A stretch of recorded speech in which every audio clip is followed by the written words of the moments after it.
Eagles Entertainment.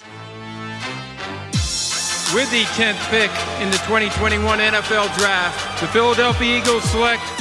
You're listening to the Journey to the Draft podcast. Welcome to the Journey to the Draft podcast, presented by Life Brand. I'm your host, Fran Duffy, and we have got a ton of great games to break down here in Week 5. But before we get there, we're going to start things off with Scout Stories, where the Eagles Senior Director of College Scouting, Anthony Patch, is going to join the show to talk about the safety position and scout those guys. What do you look for when you're projecting safeties from college to the NFL? Great conversation, very topical as well. Obviously, a lot of hybrid safeties doing a lot of great things around the league. So we'll talk about that position with Anthony Patch, top of the show in Scout Stories. Then we will make the transition to our Week 5 takeaways here from college football. We've got Dane Brugler and Ben Fennell once again here breaking down our big winners, the most impressive wins, guys to watch here moving forward in Saturday scouting. Then we've got On the Clock, where Chris McPherson returns to the show to host a debate between myself, Dane, and Ben. We are going to be looking at the cornerback positions, a little bit of a secondary focus here on the show. Then we're going to wrap it up with Draft Mailbag. We're going to talk a little bit about pass-catching running backs there in that segment. Before we get the show started, once again, quick reminder, the best way to throw us your support is to jump on to Apple Podcasts, leave us a rating, leave us a review. If you've got a question, we will always answer it in our mailbag segment. So thanks so much to everybody that has taken the time to go on and throw us your support. Again, it's the best way to do so. We are entering now almost midway through the college football regular season. Just crazy to think about how fast things are moving here. Now, let's get this show started. Excited to catch up with Anthony Patch. Once again, it's time for Scout Stories. Pull up a seat. It's time for Scout Stories.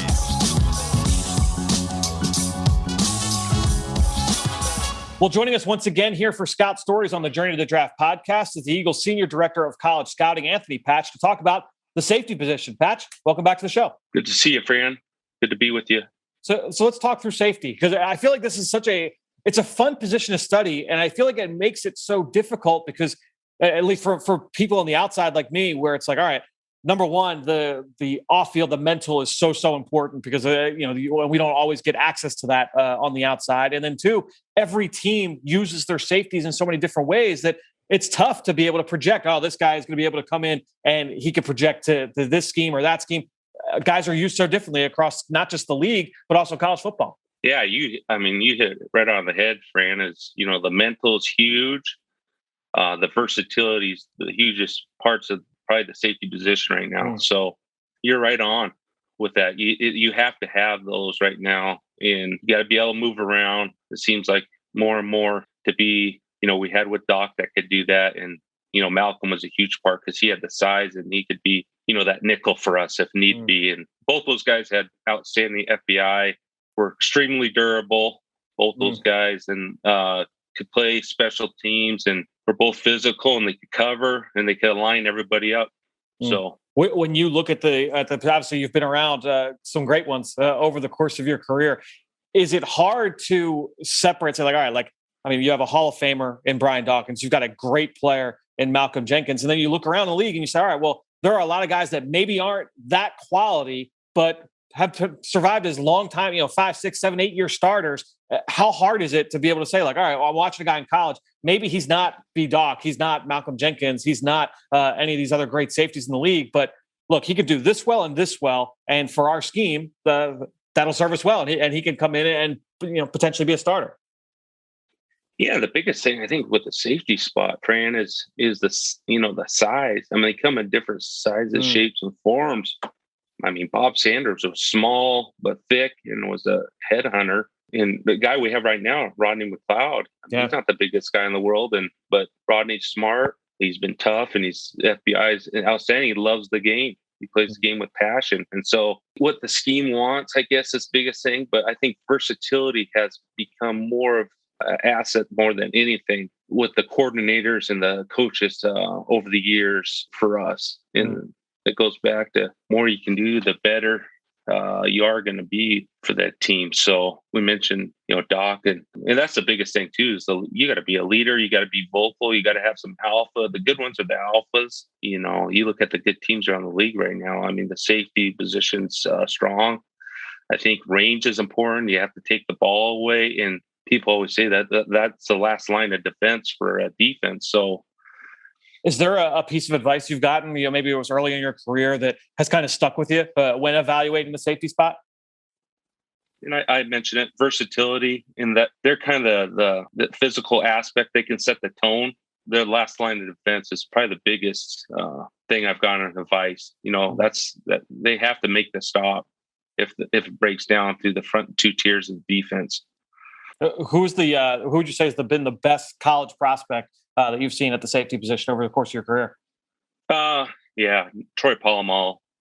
He was my first year in the league scouting, and the other USC guy, and he was all over. He was a box guy. He was, he beat back in. He played the nickel spot. I mean, he was all over. He was a guy that he could be that headhunter. He could act the ball with urgency, and he'd take the ball away.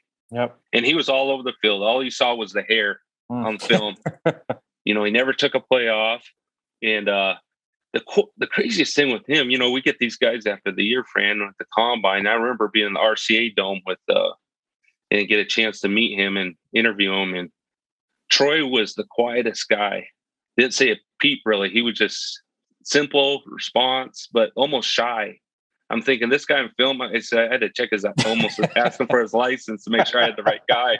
Besides, his hair was long, in the interview, but he was a ball on fire of hair on the field. He was very fun watching. He's Hall of Famer now. Yeah. Would say I would appreciate studying a guy like this, because while he would move all around the formation, that makes it difficult to watch, because every play you're like, all right, is he in the slot here? Is he in the box? Is he off the edge? Is he playing deep? But if he's got that hair, now you're just flying through, because he's so easy to find. You don't need to necessarily worry about trying to find him before the snap every play. No, he was fun to watch. I mean, Eric Berry was fun to watch out of Tennessee. He played bigger than he probably was. And, Troy was just fun because he moved around so much and, did everything he asked, So, and, those two guys are probably the best I've evaluated. Well, Patch, this has been awesome. It's always fun to talk about the safety position. It's a really fun position, and one that's obviously ever evolving as well. Thanks so much for joining us here on Scout Stories once again. Awesome, Graham. Thank you. Thanks for the time.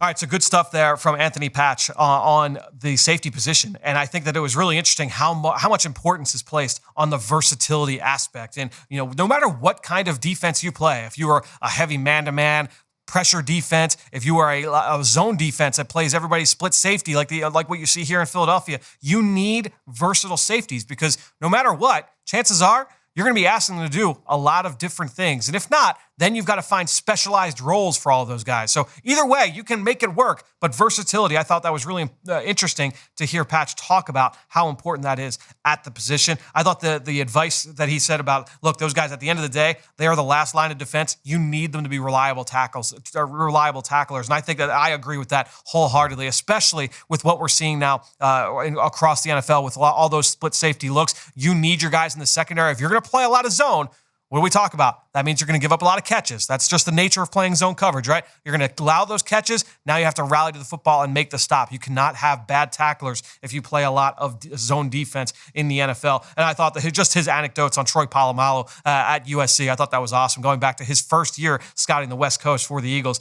Great stuff there from Anthony Patch. Thanks so much to him and the rest of our Eagles personnel department for joining the show each and every week here on the Journey to the Draft podcast. That said, let's get some more big takeaways here from Dane and from Ben. It's time now for Saturday Scouting. It's time for Saturday Scouting.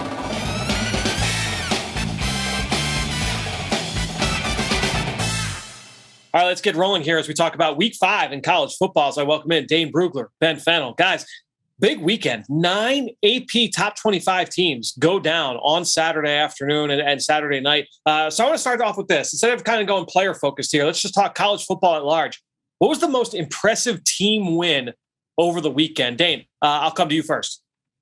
Well, if we're talking team win, I have to go Cincinnati.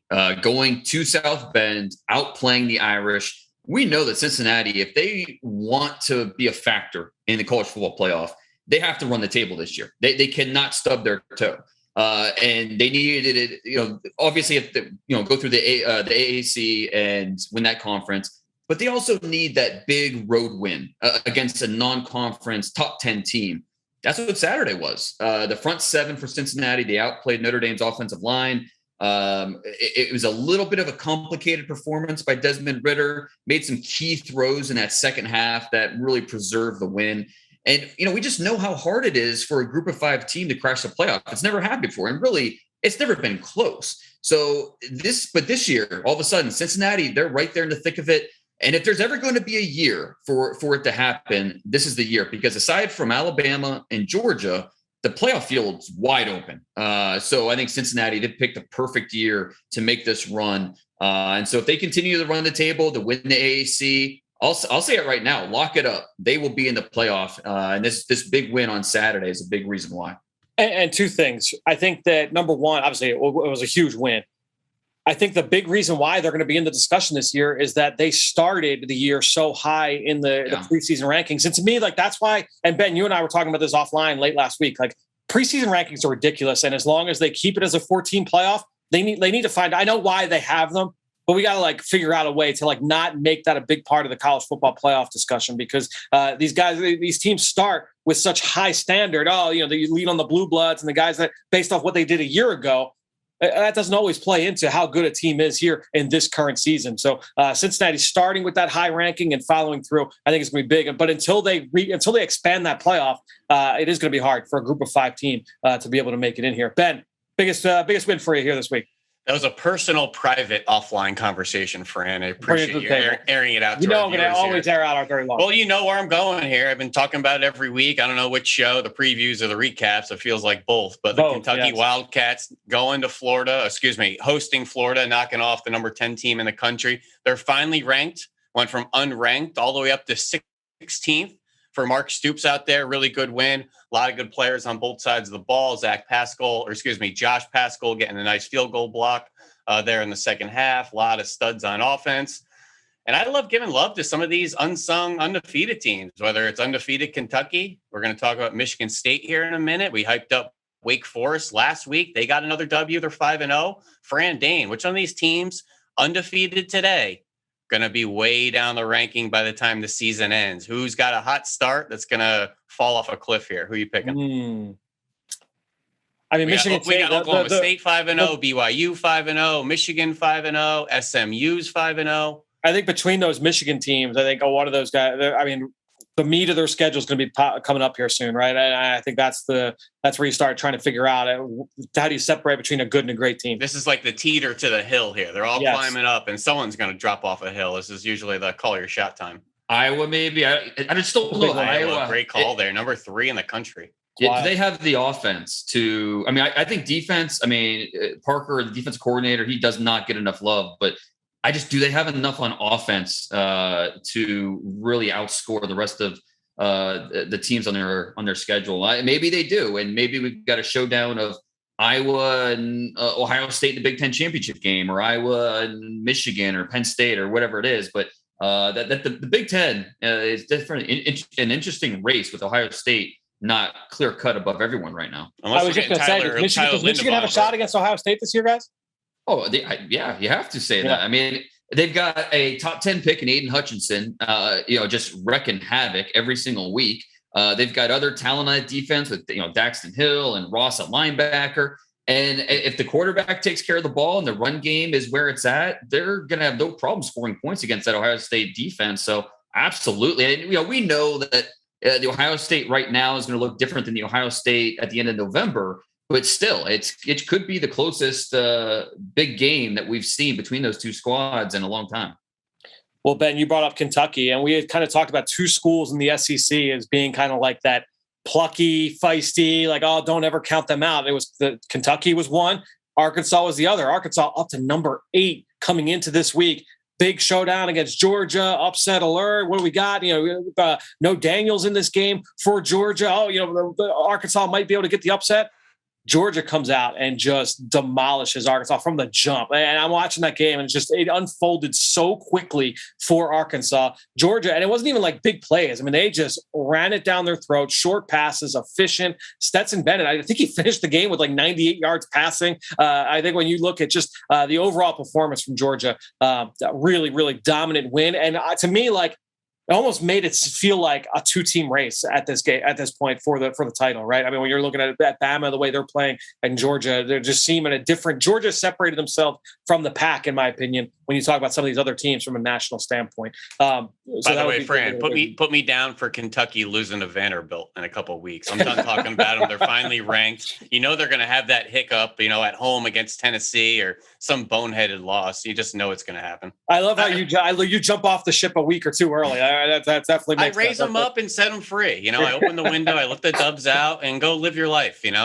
I think that the Georgia beatdown of Arkansas and the Alabama beatdown of Ole Miss is just kind of a reminder how hard it is, or how much home field advantage matters in college football. That atmosphere. It is so tough to go into a place like that and come away with the win and sustain any momentum. It's why college football is so much fun.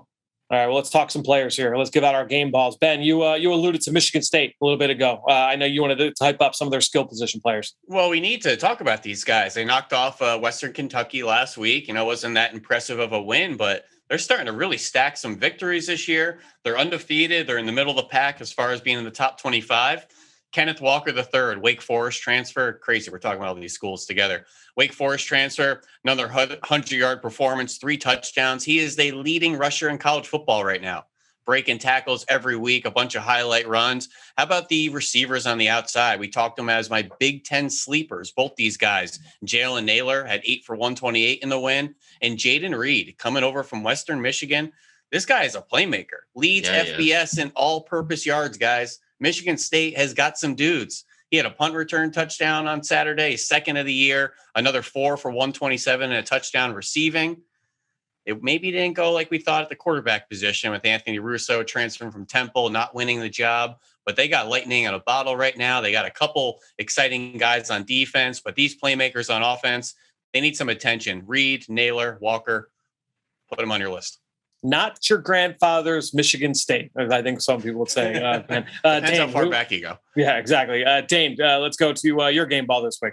No, I'm glad you mentioned Jaden Reed, because if you didn't, I might have. He is so much fun to watch. He's got speed. He's creative with the ball in his hands. He is a fun player.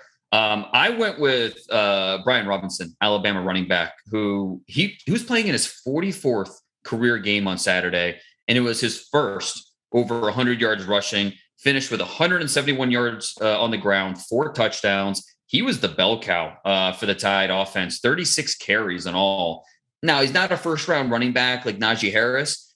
He's not going to test overly well. But I tell you what, he looks quicker this year, but both, and not just physically, but mentally. His decision-making, his ability to see the field and anticipate where the blocks are coming from, hitting the holes with timing, showing patience, but also being very timely with when he attacks. And so we know he has the power. I mean, he is a tank. He lowers his pads, and he's just a chore to bring down. But I do think that he deserves credit for just being a little sharper with the way he's seeing the field and the timing of his cuts. You brought him up earlier this season, Dane, when we made our arguments for which super senior had the ability to raise his stock most. And I think it makes sense. And he's certainly going to play his way potentially into day 2 of this draft, at least. Hey, Dane, do you have his measurements from the summer?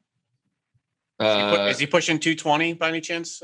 Let me pull him up. He was 6'0", 224. 224, good size. Yeah, that's a big boy. Big boy, yeah. He's 4'6",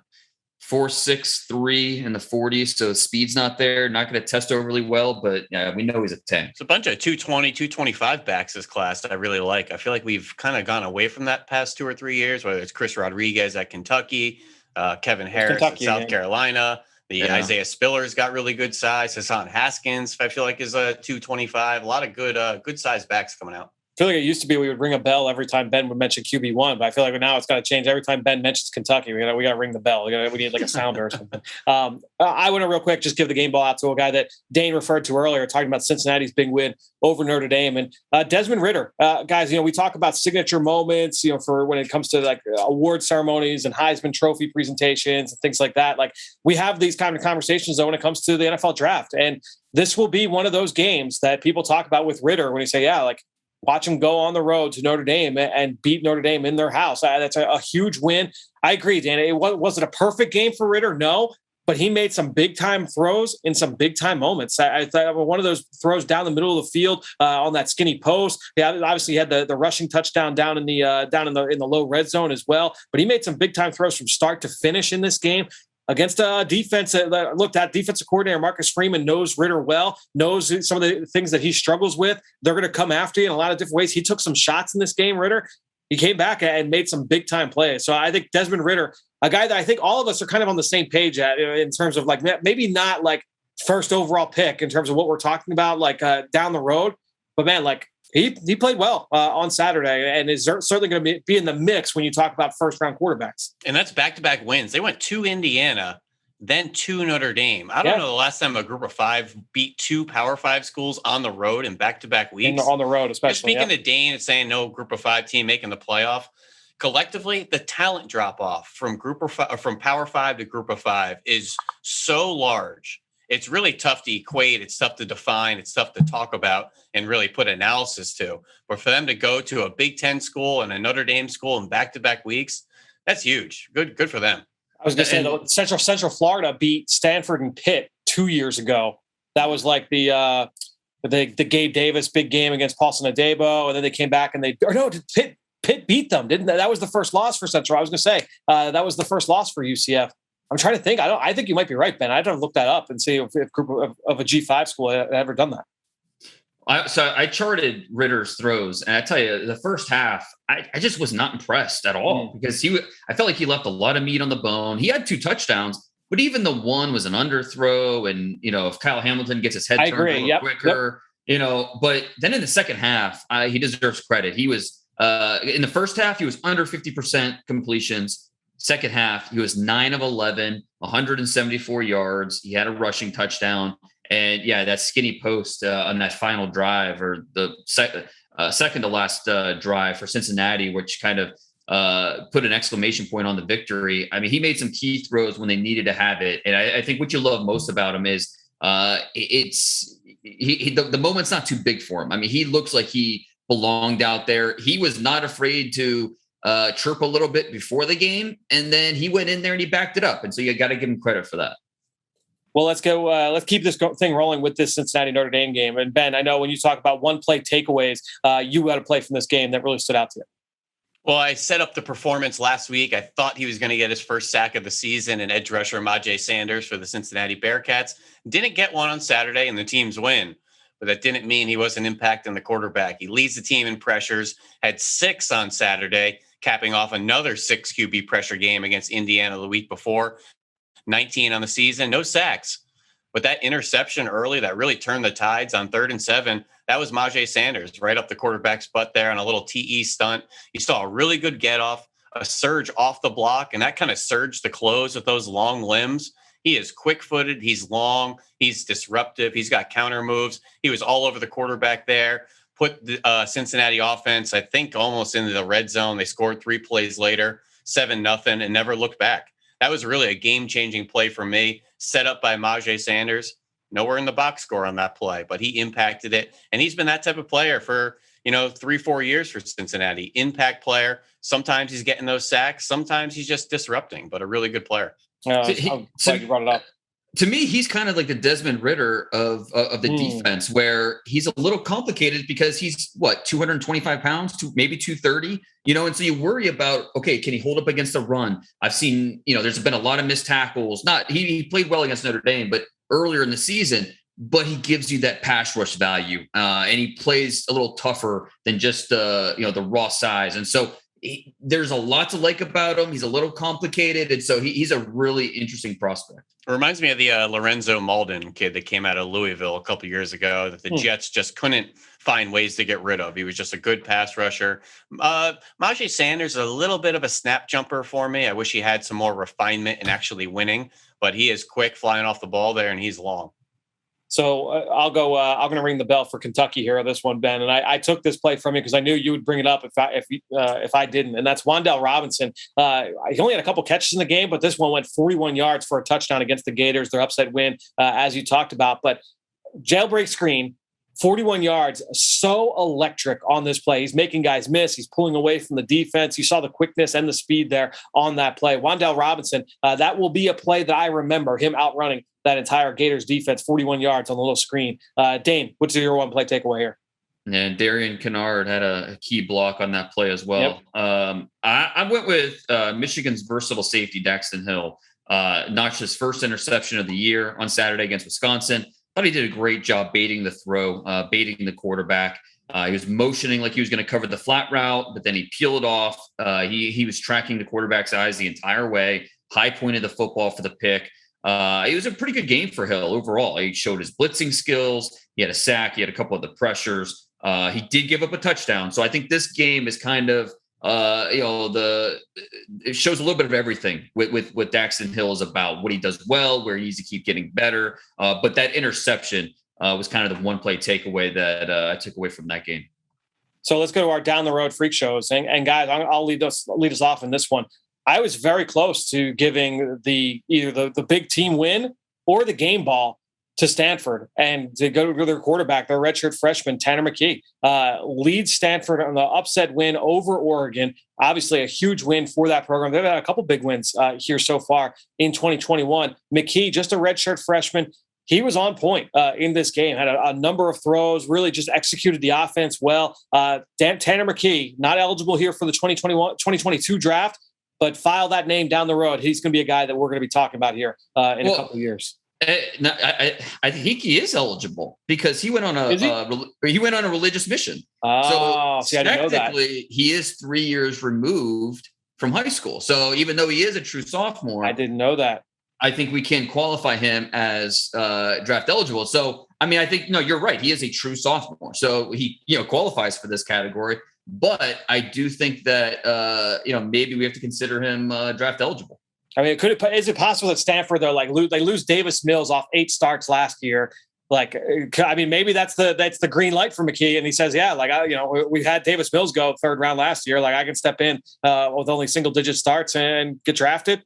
Maybe I don't know. Maybe watch a Houston game and see Davis Mills getting blasted right now. This is a good time to offer a unpaid internship to any listener that wants to come clean up my database and figure out the eligibility of all these kids, because my 2022 sheet is a mess right now. Right. Yeah, it's all over the place. All right. So McKee, maybe I should have given him my game ball then, but great performance there against Oregon. Ben, there's no questioning, Dane, correct if I'm wrong, Bijan Robinson, the running back from Texas, not eligible for 2022, I don't think. Unfortunately. Yeah, but this guy is absolutely fun to watch. I'll tell you what, the true sophomores I'm good with. I know where they're at as far as eligibility, academic status. McKee is a true sophomore. Whatever. I actually was this close to picking Josh Downs again. North Carolina receiver, had another 168 and a touchdown for Sam Howell in the fight in Tar Heels. But Bijan Robinson, 35 for 116, 2 touchdowns, nearly 140 of that coming after contact. He just left missed tacklers on the ground on nearly every play, nearly 20 forced missed tackles in the game. I mean, they're just loading him up with carries and touches in that new Steve Sarkisian offense. He's really fun. He's loose. He's physical. He's got the home run speed. He'll put the ball down and fight you with his hands too. He is a fun physical player that seems like he has all the ability in the world. Dane, what do you got for us? There are 2 underclassmen I want to shout out. First, Alabama's Will Anderson. The guy's special. The athletic twitch, the explosive power. He gets to the backfield so many different ways. Lane Kiffin said after the game that he called him the number 1 pick in the draft, and he might be right, but we're talking about 2023 because he's only a true sophomore. Then I also wanted to mention Ohio State corner Denzel Burke, who had a pick 6 on Saturday against Rutgers. Burke, he's only a true freshman. But I tell you what, he's one of the best cornerbacks I've watched play this season, regardless of class. So he's a guy to keep on the radar. I like it. Well, I'm going to keep this thing rolling here. We're going to go through our film room recaps, a guy that we have studied over the last week. Dane, you did a piece last week for The Athletic on Central Michigan left tackle Bernard Raymond. So I took a little bit of a deep dive on him last week as well. 6'7", 304 pounds. Really, really unique athlete. This is a guy that has all of the traits you're looking for, really light feet, impressive out in space. But really what got me too is that He's not, look, he needs to get a little bit stronger, but this guy's got some pop on contact. He's got a decent anchor. He can still get a little bit stronger. Again, 6'7", 304. But you have to remember that just 2 years ago, this guy was a tight end. He was a high school wide receiver. So he's continually added on weight, gotten bigger, gotten stronger. To me, very similar to how Lane Johnson was coming out of Oklahoma. And Lane, obviously, look, he was a former tight end, former junior college quarterback, made that transition to the offensive line. Dude, it would not surprise me if Raymond is a guy that we view as one of those big risers and ends up, Dane, I think you said, look, he's in the top 50 discussion now, potential to go even higher. Raymond, I could definitely see how a team could fall in love with Bernhard Raymond. And if he goes through this, the post game or the postseason, the All-Star game process, blows it up, we expect he'll blow it up at the Combine and Pro Day. If he interviews well, which my guess is he's going to, this is a guy that I think we're going to be talking about in the first round. Yeah, I hope people check out the piece. Now, I really like how it turned out. He's an awesome story. Now, we've seen the tight end to left tackle transition before, but never in the midst of a pandemic. And so Paul Alexander, the longtime NFL offensive line coach, has worked with him. He was blown away by Raymond. And my favorite part of, I spent about an hour talking to him.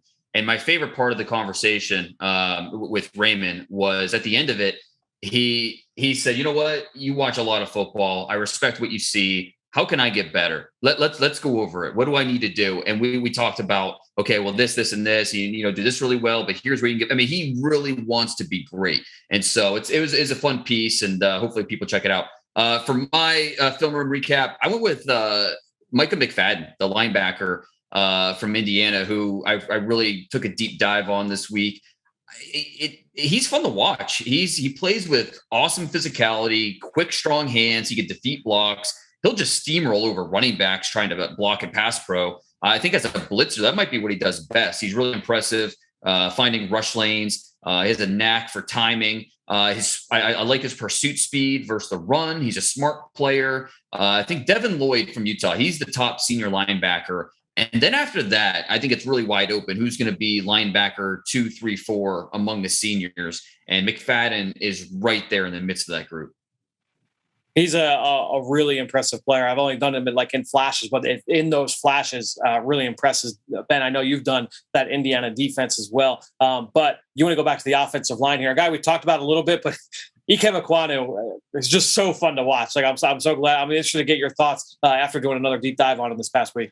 Yeah, I feel like he's a guy that's been getting a lot of buzz, seemingly since Bruce Feldman's article last spring, highlighting some of his upbringing and some of his attention around the ACC. And I almost feel like his buzz has gone too far that I want to pull it back in and just give a real fair report on him. But Ikem Ekwonu, I-K-E-M, they call him Icky, from NC State. He's 6'4", 320, true junior. He's playing left tackle, has played left guard as well over there. Really well built with a thick core, long limbs, a little skinny down into the legs and the ankles, but he's flexible. He's quick at his stance. He's got really good bend in his knees. But the thing that's great with him is he is so heavy on contact, whether that's displacing and uprooting defensive tackles, ends. When he gets to the second level, you really see that domination of strength and size, just unloads on contact, looks to finish, but he's very balanced. He's under control, really good movement, even out in space. Watch the throwback screen they threw last year to Miami, where everyone acted like they were cutting and then they got up and it was a throwback screen. He trucked Bubba Bolden 20, 30 yards down the field. That is such a mismatch that fans don't understand when you get 320-pound offensive linemen against defensive backs in space and like, oh, that's how it's supposed to go. Just hitting those targets squarely is very, very difficult. Whether it's Trent Williams on Sunday night 2 weeks ago against Eric Stokes, it's so hard to do. He was a freak lister for his speed. Another thing I love, guys, he is so crafty and advanced as a backside blocker. He has multiple techniques, whether he wants to cut quick off the ball, whether he wants to reach and seal, or he just wants to drive your inside shoulder off the ball, or he knows how to back block or butt block, getting in front and kind of sealing you out like a low post rebounder. Now, the cons with him, he oversets like a mother. He oversets all the time. He flies out of his stance. He gets way out there and has trouble redirecting on inside moves. His hands need to be completely rebuilt, in my opinion. He's a two-handed puncher, gets him in a lot of trouble. Watch the 2 sacks he gave up against Liberty last year. It definitely makes you sit up in your chair and say, we got to rework his pass protection. And that's why I want to slide him into guard. I think he'd be better and more protected in there and can still highlight that run game dominance. Josh Kando gave him some problems as well. And that aggressive nature can hurt him at times. He wants to just knock your head off too often. He'll lunge a little bit, occasionally overextend. But his good play, I really struggled figuring out if I want to call him Will Shields or Willie Roof. And I really mean that, guys. He is a big time level prospect with big time potential. I just think he'd be better suited at guard and really needs some work in pass protection. But Ike Ekwonu, I think, will be a mid-first round pick when it's all said and done. And that's the thing. I think when you're talking about him in pass protection, I don't think that all the issues that you highlighted, they're not physical limitations. Like those are technical things that if he's coached out of them, in theory can get better. I don't think that there's a physical reason why he can't play tackle. Well, plus you throw on is the Mississippi State tape. I think he's getting better this year. I think it's not just making the same mistakes over and over again. He is at least showing progress, which is a positive sign. And on the heels of that, Dane, I actually watched the Clemson game the other day. Overset maybe 2-3 times in the first half. In the second half, he overset and redirected, and almost like you almost saw all the processing mid-game of saying this was a flaw. They attacked it. Let me be ready for it. And that type of development, in-game development, is what you love to see. And you always want to see guys set a baseline and then clear that baseline and keep getting better from year to year, week to week, game to game, down to down. Get better. Don't stay the same. Well, we've covered a lot of players here so far in Saturday Scouting. We're going to cover 3 more. It's time now to go on the clock. On the clock. All right, let's keep the show rolling here with On the Clock as we welcome in Chris McPherson. C-Mac, what's the discussion this week, my friend? All right, so it seems like the consensus is Derek Stingley is the best cornerback in college football. Who is number 2? Make the case. Ben, we missed you so much last week. Why don't you get things started this week for us? Well, it's another interesting group of cornerbacks. There's a bunch of intriguing prospects. We'll have a handful go in the first round like we seemingly have every year. Derek Stingley, CB1. Who's CB2? I'm going to look not far in the SEC for Florida corner Kaiir Elam. And C-Mac, he's 6'2", 185, ran a 4.51 in high school. I think he's down around 4.4 right now, but at 6'2", 185, he's a really good height, weight, speed corner. He's tall, he's long, has loose hips. And the last thing, he is physical, which you need out there, especially from those corners and all these zone schemes are out there. You got to come up and run support and tackle. Variety of cover 1, a lot of man-to-man, and cover 3, which is that zone kind of bail with your eyes in the backfield. So a good mix of being sticky in man-to-man coverage and having that side saddle zone coverage and having some instincts with your eyes on the quarterback. But his length, whether it's the jams off the line of scrimmage, closing passing windows, or just straight attacking the catch points, C-Mac, he is long, he's pesky, he is annoying to play against, and he's physical in combination. So even if maybe he takes a bad step, he's going to claw you and rake you all through that catch process, through the stem. He can play the ball or he can play the receiver. And he's got really good ball production with 6 picks, 14 PBUs, doesn't allow a lot of completions on him. I think 42% in his career on nearly 100 targets. But he's just checking a lot of the boxes with cover corners, the short area quickness, the fluid hips, the length, the speed, the instincts. Now, the aggressive nature can get him in trouble against some shifty receivers, which the SEC is a gauntlet on a week-to-week basis. There's some processing stuff down to down with zone instincts, passing off zones, crack replacing, some technique stuff he needs to work on.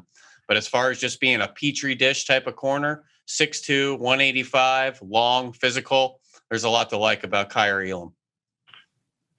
So any inside-outside versatility there? No, he's primarily an outside corner, plays to the boundary quite a bit, has played on the left side and the right side, really hasn't played in the nickel or in the slot in his career, or even on the back end. I know a lot of people are looking at the kid the Arizona Cardinals took, I'm blanking on his name, that played a little bit more all around the defense, played outside, played inside, played some nickel, played safety. Not Kaiir. Kaiir is pretty much a through and through boundary corner. All right. Strong opening salvo. Very, meat and potatoes. Knows what I like in the cornerback. Fran, you're up next. What we got? So I'm going to go to a school that has produced a ton of first-round picks on the defensive side of the football, and I'm going to go to Clemson.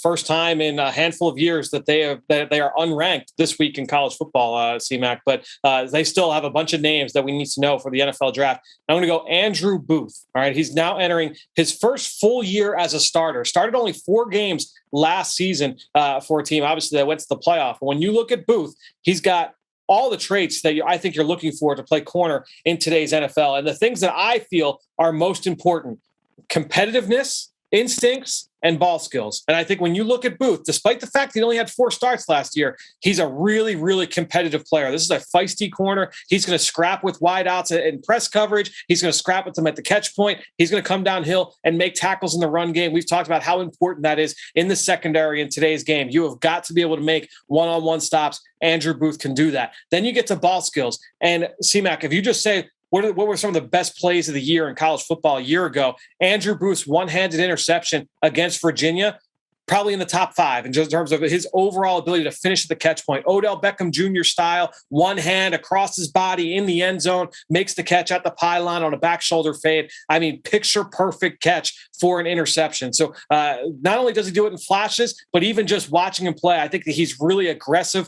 at the catch point. He can track the ball over the shoulder. He can climb and finish. Outstanding leaping ability and body he was a high school wide receiver, so he's got that in his background in terms of his ability to finish at the catch point. And then he's just a fluid athlete. I don't think his speed is great. He's not going to be the 4.3 guy at the combine. It's going to wow you, but I think his top end speed is fine. And he's really quick in and out of breaks. He's got definite command of his change of direction, his ability to mirror and match corners, or wide receivers rather. So I think you're looking at a player with size at 6 foot tall, 195 pounds, instincts, competitiveness, and ball skills. I'll work with that any day of the week. A guy that I think kind of fit that bill for me was Xavier Howard when he was coming out of Baylor. There were things he needed to clean up, but in those key areas, I thought he checked those boxes. And I look at Andrew Booth kind of the same way, in that, look, small sample size, and we'll continue to see him build off that. I know the production hasn't quite been there so far through the first couple of games, but second team all conference last year. Despite that small sample size, we'll see if he can build on that and turn the corner. But in terms of being a pro prospect, Andrew Booth checks a lot of boxes for me. Great argument there, Fran. Dane, how about you? Well, let me just, thank you ahead of time right now for giving me Ahmad Gardner. You guys left him for me. I appreciate it. Cincinnati corner, now in his 3rd season as a starter, and it's a 3rd straight year where he's shutting down one side of the field. Teams simply aren't throwing at him. In 4 games this year, he's been targeted 13 times. Of those 13 targets, he's allowed only 4 catches, 23 yards. That's top 3 in the country.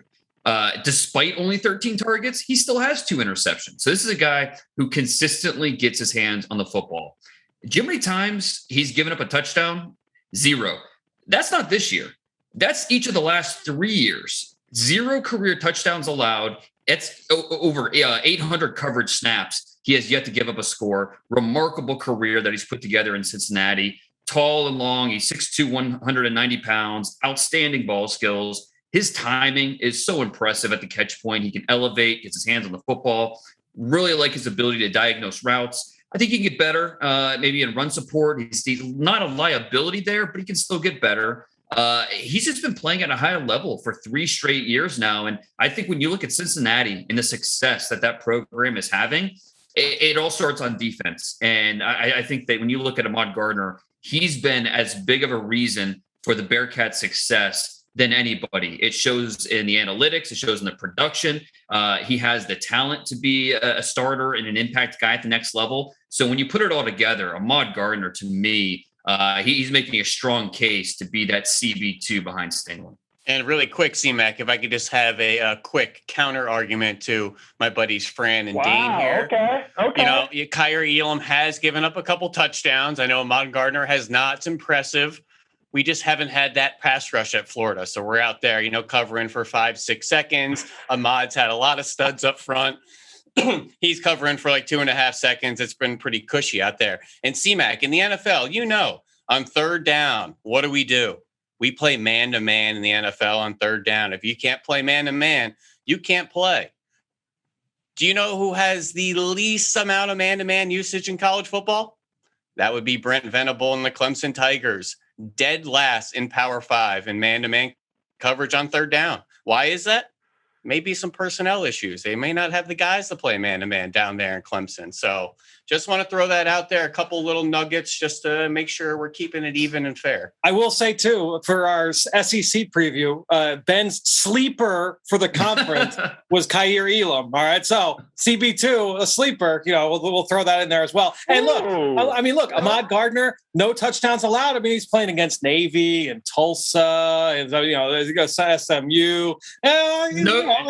Notre Dame. And he did have that interception on the opening drive this week against the Irish. That was big time. Navy just lulls you to sleep with that triple option. They go for that one shot play in the second half. You got to be ready. You got to be ready for it. 800 coverage snaps. Dang, this is tough. This is good. This is spicy. This is what I like. Like Ben bringing the fire here.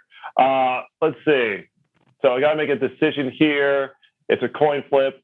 But Ben's passion and conviction for Kaiir Elam will give him the nod this week. Ahmad Gardner, very tough. I like Dane saying, thanks for giving to me up front. Just that alone, that bravado, I thought was very strong out of the gate. But you can't discount the 800 cover snaps and no touchdowns allowed. So really, really tight one there, real good one there. But I like the fire from Ben. Ben was tired of laying back and was tired of not being wasn't involved in last week's show. So he had to come back guns blazing. So he did there. So excellent work. I have counter arguments for their guys from last week. If you're still interested, we offered the chance. We offered the opportunity for you to record and come on. So you had your window there. You had your window.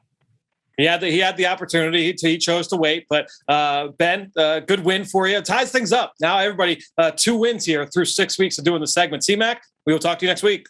Always fun chatting it up there with Ben, with Dane, and of course with C-Mac joining the show for On the Clock every single week. Let's now transition to our draft mailbag, where once again, the best way to throw us your support is to go on Apple Podcasts or Stitcher, leave us a rating, leave us a comment. This week, we're going to answer a question from Scotty Knows, who left a 5-star review saying this Philadelphia Eagles staff clearly likes running backs that catch the ball well out of the backfield. Who are some of the running backs in this class that do that the best? So Scotty, that's a good question.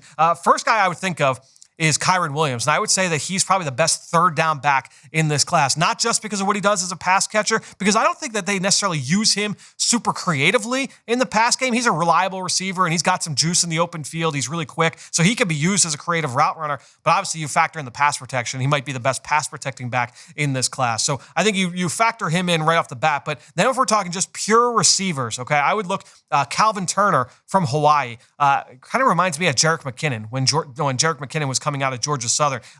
Calvin Turner, former quarterback at Jacksonville University, transfers out west to Hawaii, becomes kind of a hybrid running back, wide receiver, and I think everybody will have a different take on his usage in the NFL. I personally think he'll be better as a kind of a jack-of-all-trades running back, and when you look at his ability to finish at the catch point, be a little bit of a mismatch weapon, I think McKinnon, very similar body type, and that usage, obviously McKinnon's been kind of banged up with injuries over the last couple of years, but if you go back to how he was used over the course of, we'll say, like the 2016 through 2018, 2019 seasons, McKinnon, a really dynamic presence, and I think Turner can be that for an NFL offense. Going to the SEC, we've talked about Tyler Beatty from Mizzou, now a full-time player in that Tigers offense. He's a guy that catches the ball really well out of the backfield, certainly projects to be that kind of weapon in the NFL. One guy that's kind of flying under the radar now, but he jumped on the scene very early on in his career as a freshman and as a sophomore for Mike Leach out at Washington State.